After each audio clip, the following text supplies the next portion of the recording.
आज बोका की तरह बिल्कुल कार क्यों साफ करने लगा। गुड्डा बिल्कुल रेडी होकर कहाँ निकल आई और पूरी फैमिली को लेकर कहाँ भाग निकला।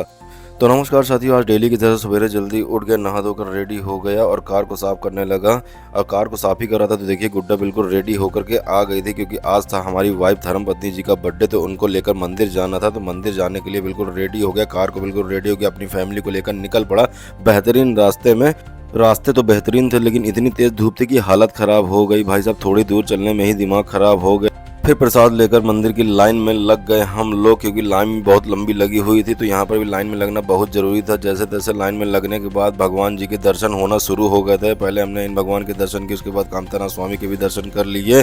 दर्शन करके बहुत आनंद आ गया। फिर हमने यहाँ पर नारियल वगैरह फोड़ करके हम निकल लिए अपनी दूसरी डेस्टिनेशन की ओर। दर्शन करने के बाद दीपाली ने गुड्डा को देहाती स्टाइल में उठा लिया, उसको इसी स्टाइल में लेके चलने लगी। रास्ते में हमको दिख गया समोसा, तो डाइट की ऐसी की तैसी हमने यहाँ पर भी आज भयंकर समोसे निपटा दिए। काफ़ी टाइम बाद भैया इनके समोसे बहुत अच्छे, आप लोग भी आइए तो यहीं से खाइए। इसके बाद दोस्तों हम पहुँच गए थे अपनी दूसरी डेस्टिनेशन मतलब आरोग्य धाम। यहाँ पर भी देखने में बहुत मजा, लेकिन इतनी भीड़ थी भाई साहब हालत ख़राब हो जाती। इतनी ज़्यादा भीड़ की दिमाग ही ख़राब हो गया भाई साहब।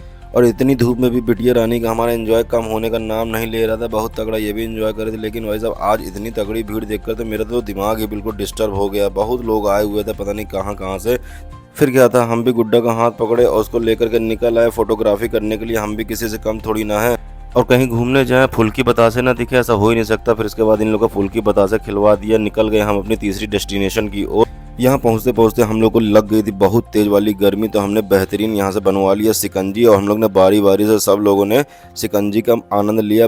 और लेडीजें कहीं घूमने जाए कुछ खरीदारी न करे, ऐसा हो ही नहीं सकता, मैं लिख के देता हूँ। उसके बाद गुड्डा भी हमारी पीछे रहने वाली नहीं थी, वो भी एक के बाद एक खिलौने बजाए जा रही थी। लेना देना कुछ नहीं, लेकिन बजाने से जब मतलब है इसको। गर्मी से हालत हो गई थी खराब, हम आ गए थे तुरंत अपने घर और यहाँ पर आकर के पंखों को दे दिया था बेहतरीन ये वाला डमरू, तो ये भी बजाने लगी। इसके बाद रात को हुआ बर्थडे सेलिब्रेशन, तो यहाँ पर हमने केक काटा और एक दूसरे को मिल करके खूब सारा केक खिलाया और लगा भी दिया हमने केक एक दूसरे के गालों में। तो देखिए दोस्तों मज़ा आ गया था फैमिली के साथ बर्थडे सेलिब्रेशन करने में। इसके बाद मेरी बारी आ गई थी, रात में बना था मटर पनीर, तो ये भी हमने निपटा दिया। ब्लॉग अच्छा लगा हो तो लाइक फॉलो शेयर जरूर कर, मिलते हैं कल।